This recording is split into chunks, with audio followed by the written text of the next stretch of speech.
saddle, he wore a shiny.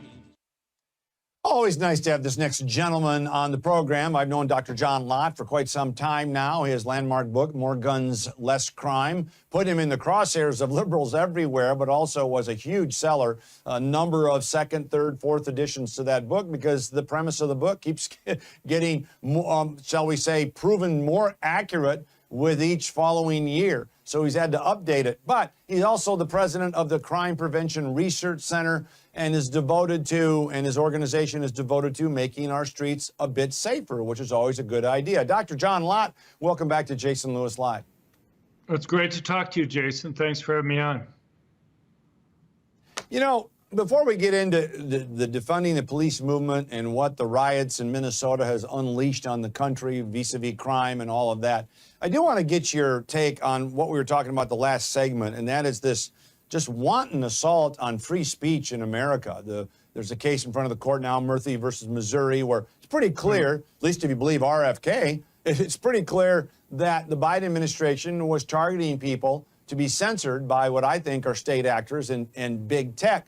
And I wanted to get your take on it because I know you've been targeted and deplatformed for your position on the Second Amendment. It's pretty darn scary, isn't it? I mean, to have somebody from the FBI or other government agencies go and talk to somebody at one of these social media companies, even if it's not an explicit threat, I can imagine it can be very intimidating for them to be reaching out. And also, the government gave false information on things, implying, even though they knew it wasn't true, that the Hunter Biden laptop was Russian disinformation that was out there. That's, people want to do good, and if you tell them it's the Russians have made up the whole thing there, even when you know that that wasn't the case, it has impacts, and it probably turned the outcome of the election that we had in 2020. It is the quintessential election interference for all that talk about Russia in 2016, which again proved out to be false, but was spread by malinformation online. Now you've got real election interference beset or being promulgated by the government itself or by one party in the government. And, they're holding these big tech companies in the crosshairs because they can say, well, if you like your Section 230 legal immunity, if you like your monopoly status, you just keep saying what we want you to say, which makes them, in my view, John, state actors. And when they then restrict speech, they are doing it as though they are an arm of the government restricting speech, which makes it clearly a violation of the First Amendment. Right. Plus, you have to take into the context of the 2016 election. After the Democrats lost, they went nuts, going and attacking social media and blaming social media for the loss. And there were lots of threats there about regulation and what have you. So, you have to take into account when the 2020 election come around or any of the other elections that are there, people in social media realize that if the election outcome turns out way different from what the Democrats want, there are going to be more threats that are there. So even if they don't explicitly make the threat each time when they go there, you have to put it in context. You do, and I hope the court puts it in context, although from oral arguments, everyone's saying the court will not uphold Florida and Missouri. But you got to understand, they're not censoring. They're doing the opposite of censorship. What Florida and Missouri are suggesting is if you want to claim common carrier status, just like Heart of Atlanta Motel, you have to take on all comers. You can't engage in discrimination, including viewpoint discrimination. And the big tech themselves claim to be common carriers. They claim to take on all comers. That's why they got 230 immunity. And so Florida and Missouri are not saying, we will decide what you say. What they're saying is, you take everything. I'm confused as to how that's censorship. I mean, there's a big distinction between a common carrier and a publisher. A publisher goes out there and they decide what the content is that's going to be putting out there. Common carriers, as you say, by definition, they don't determine what the word of the day is going to be or what message is going to be going out there. And yet that's what they've been doing. And they've been doing it in many different ways. You have shadow banning different people so they can put out a message, but nobody can go and see it. You're not going to. They can go and weigh in terms of just deplatforming people that are there. They can demonetize them so they don't get the financial return to run their operations over time on places like YouTube or other places like that. They can make it so that you can't take out ads to go and try to increase the reach of their things. But these high tech companies have been involved in the elections in many other ways. You look at something like Google with their search terms that are there. Anybody who does a search knows that if you look at things like gun control issues, something from The Trace, Michael Bloomberg's The Trace will come right up there at the top. The New York Times, Washington Post come right up there at the top. Things that provide an alternative viewpoint are, if they're listed at all, are buried many, many pages down. And the same thing with campaigns. Just in this most recent Democratic primaries, when Robert F. Kennedy Jr. was in the race as a Democrat, you couldn't find him if you were to go and say, who are the Democratic candidates that are there? When you do the search term, they wouldn't take you to any of his websites that were there. And by the way, as an economist by training, I don't have to tell you that Google has a market share for search engines or for searching that would make John D. Rockefeller blush. I mean, if there ever were a case for the Sherman Act or the Clayton Act, that's a far bigger case for that than Standard Oil. I mean, they have like 90% of the market or so. Look, who has 90%? I'm not a big guy for going and using the government to go and break up different companies that are there. But what I'd like to do is to go and make sure people are aware of that, and so they have a choice on what they're going to do. Well, and I got to say, too, you mentioned publishers a moment ago, and you're quite right about that. Publishers do have the right to edit. They can print my op-ed or not print it. But, this really became the natural extension from what legacy media has been doing to censor conservatives for years and years and years. And big tech saw what CNN or I remember in 2013, the LA Times just arbitrarily said, we're simply not going to print any more letters to the editor or op-eds that deny global climate change or global warming then, right? So they've been doing it for years. They've targeted you. They've targeted people like me. And so big tech probably looked at that and said, you know what, they're doing it, and we're kind of ideological soulmates. Let's do it too, regardless of our status as being totally different. Right, but they are totally different. They aren't publishers. They are common carriers, and they have certain legal protections because they're say that they aren't. Well, you determine the content there. You had one news organization, I remember you telling me, whose CEO was impersonating you online to spread misinformation.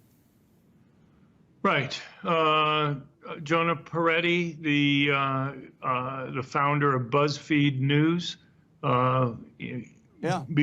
Before he funded. Now, thankfully defunct, I believe. Before he founded that, he set up a website called Ask John Lott.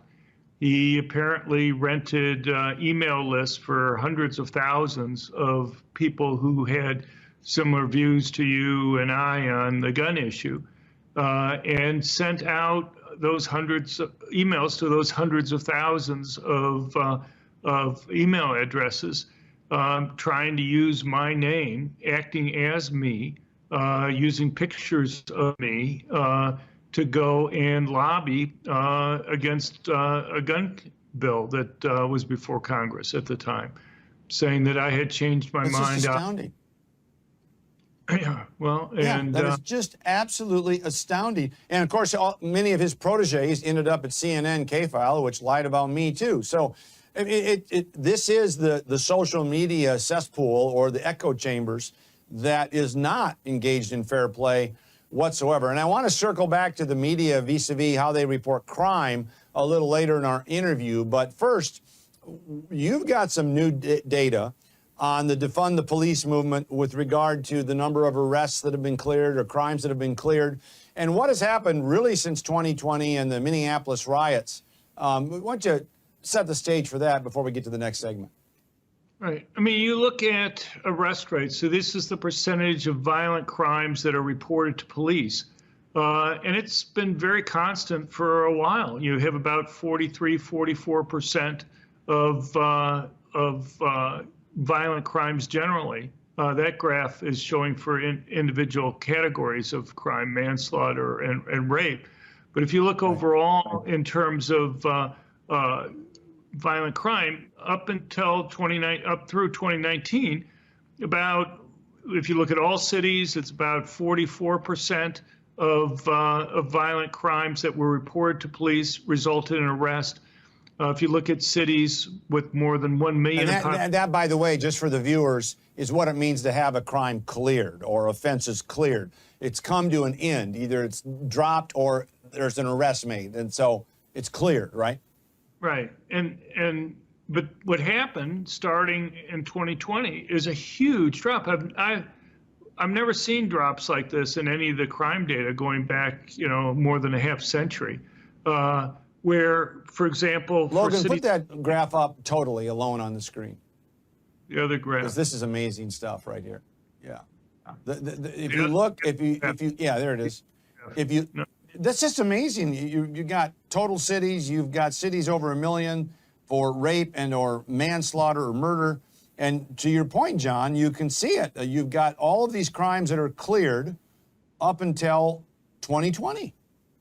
Right. Yeah, the other graph, if he shows that, is kind of more dramatic, but because that's overall for violent crime. But right, so like if you take cities with more than 1 million people, they basically went from about 43% of reported crimes to police resulting in an arrest to 20%.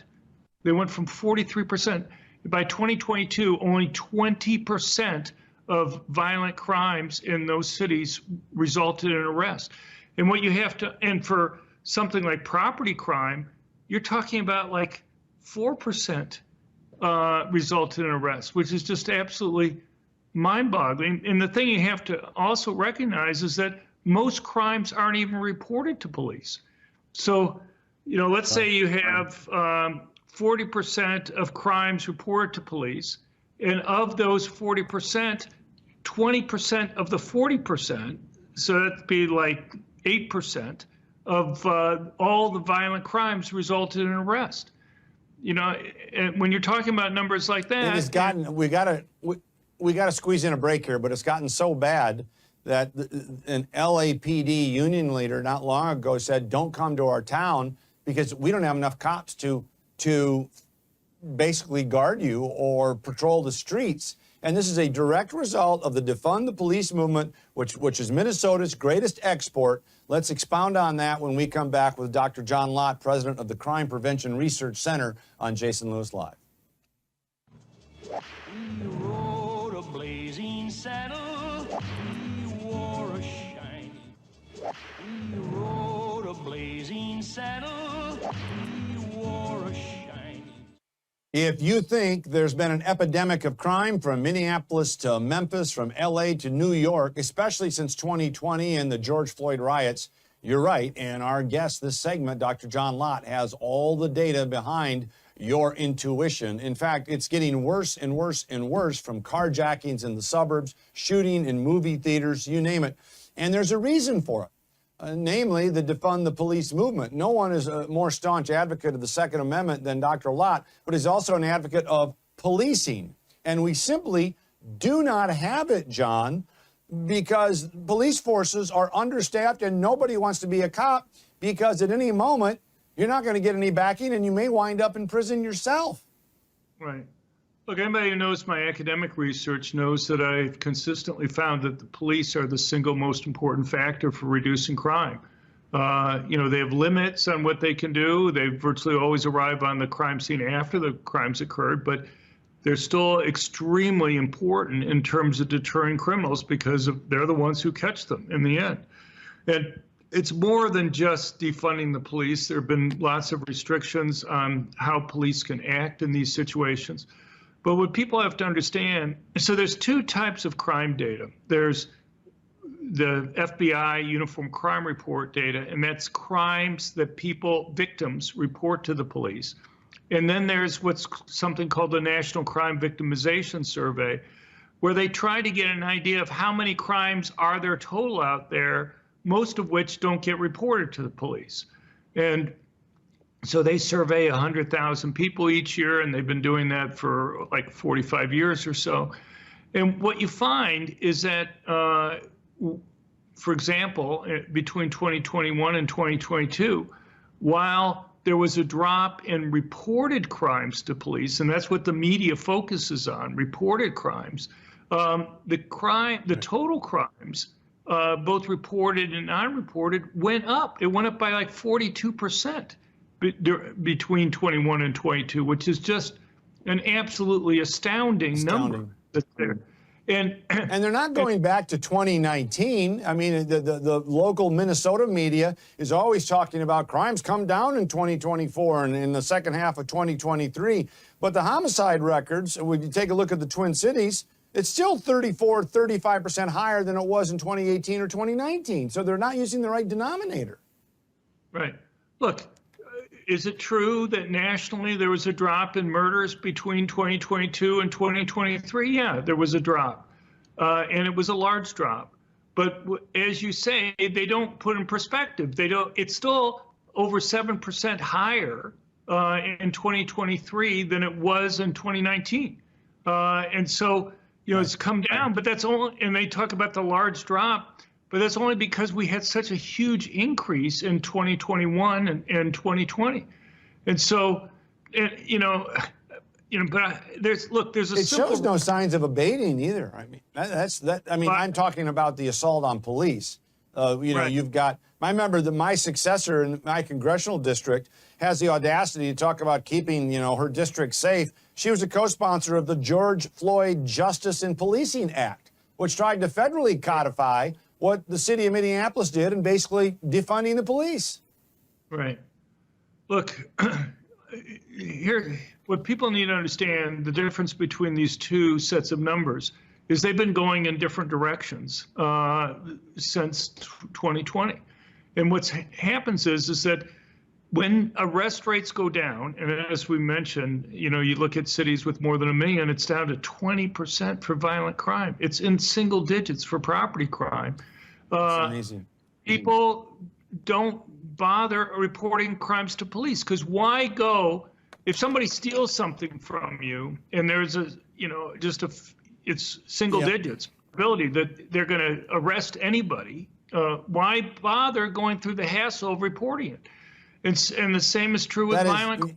That is such a smart point, John, because it becomes a self-fulfilling prophecy with the FBI uniform rates. The less they prosecute, the better they look because people aren't reporting the crime. So what the stat people ought to be focusing on is the latter one, correct? Right. Look, it's just not a drop in arrest rates, but as you are indicating, you have all sorts of cities around the country where you have these Soros prosecutors and other left-wing prosecutors who are just refusing to prosecute violent criminals. And so why go and report a crime? If you're in Chicago and there's a gang member that goes and shoots somebody, and there's very little chance that they're going to be arrested and even a lower chance that they're going to be prosecuted. In recent years, you've had arrest rates for murder in the teens in Chicago. And if you come forward and the guy isn't punished at all, isn't caught, you just put your neck on the chopping block there for retaliation. So why risk it if you're not going to be able to stop these guys from committing these crimes? And this was a direct result out of Governor Tim Walz and Senator Tina Smith, by the way, from my home state, my formerly home state. But she said calling the police was tantamount to white privilege. Well, Governor Walz, when Minneapolis and the 3rd Police Precinct was burning, said he was not going to engage, meaning he was not going to enforce the law. That went viral, so to speak. It went nationwide. Now we're in the midst of the biggest crime epidemic, I think, since the 1960s. You've got a policing crisis where departments simply can't find cops. They're terrified. They're retiring at record levels. You have all of this, and yet that doesn't lead the NBC Nightly News, John Lott. It doesn't show up on Wikipedia. Yeah. You know, Wikipedia is full of lies anyway, but it's just being buried. Right. No, in fact, it's the opposite. In fact, what you see is headline after headline where they say violent crime is falling, and people don't seem to understand that. They basically are making fun of people, saying that they're stupid for not understanding that crime is falling, whereas you know, my response is it's the media that's stupid because they don't understand the difference between the different statistics there. They don't understand reported crimes are just a portion, that most crimes aren't reported, and that when you've destroyed policing and prosecution, the legal systems collapse, people don't report crimes. And so it's less costly. Well, and the media will run, to your point, the media will run with the FBI's uniform crime reports, those dwindling number of reported crimes, and they will totally bury the BJS National Crime Victimization surveys. But to your point, what is it, about 100,000 people they survey? Right, each year, 100,000. Yeah, trying to get, whether you report it or not. So yet again, we have this duplicity by the Fourth Estate in this country. And this is over something as serious as life and death. Right. Well, yeah, I mean, people are dying. If you make it so that it's not risky for criminals to commit crime, you're going to have more crime. I mean, look, I'm an economist, and the notion that if something's more costly, people do less of it. If the price of apples go up, people buy fewer apples. And you can make it riskier for criminals to commit crime in many different ways, higher arrest rates, higher conviction rates, longer prison sentences. You can also make it riskier by letting people defend themselves with guns, for example. But on the left, you have this weird policy where, and you just had the speaker for the House in New York saying that he believes that there's never been any evidence that stricter enforcement of laws or greater penalties ever deters crime. He says there's no evidence that that's ever occurred. You know, you kind of wonder. Yeah, right. I believe that if we got rid of, why not get rid of all criminal penalties then? Why not get rid of the police? Because you'd still have the same amount of crime that's going to be occurring there. And does anybody really? The message being sent, two things here real quick. A, the people are smarter. Most people really understand that there is a crime epidemic right now. There's a policing epidemic, and they're worried about it no matter what the mainstream or legacy media try to gaslight them over. But the other thing is the message from criminals is received as well, or the message to criminals, whether it's at the border, hey, the border's wide open, come on out, come on across. You get more illegal aliens coming across, they get it. Or for that matter, homelessness in America and squatters now. We're seeing more and more brazen acts of homelessness and squatting and attacks on people by the homeless that we didn't see 10 years ago. Look, I mean, you wonder if these politicians have ever had any children, okay? You wonder if they live in the real world at all. You know, it's kind of like, I don't know. As I say, I'm an economist. If something's more costly, it seems pretty obvious that people do less of it, that incentives matter. But, you know, and you just, as you say, an excellent example that you have there is just the border. If people think that they're not going to be caught or punished for breaking our immigration rules, you know, we have millions. We have, you know, many, many millions of people that we know of. We don't even know how many we don't know that are coming into the country. And it makes a real difference. It's so sad. We will have you back again, but in the meantime, for more data, go to John's website. It's great. The Crime Prevention Research Center. Dr. John Lott, president, author, and as we say, economist as well. Thanks so much for joining us tonight, and we'll have him back soon. I am Jason Lewis. We'll be back for a Free Speech Friday tomorrow on Jason Lewis Live.